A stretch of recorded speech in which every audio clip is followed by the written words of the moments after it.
Another day, another video. I'm back at the spot. Yash will be joining us later today. He's gonna bring some hot dogs, see if we can't catch ourselves some bluegills, and then maybe with those, go for some bigger fish. But I say let's get started. Alright, we found the bluegills. They're literally just right here. Ah, I'm dumb and didn't react to it. Woo. Yeah, you're right. Alright, green sunfish.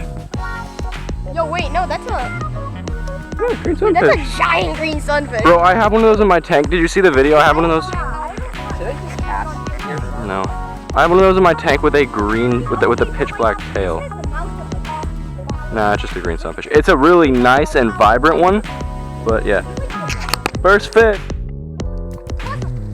It's another green sunfish for Kiki. Sure is fun fishing out of a tree. I love it.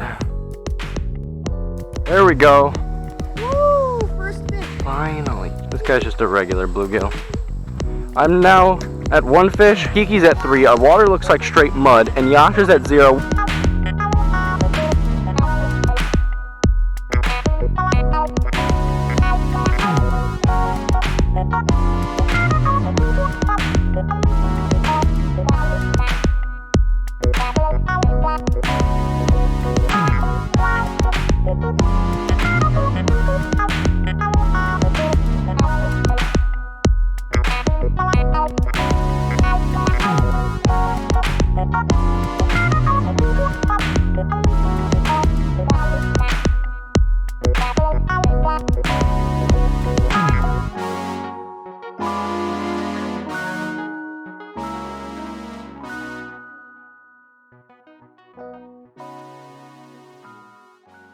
Kiki's at 3, our water looks like straight mud, and Yash is at 0. Where's the hot? It's in my pocket.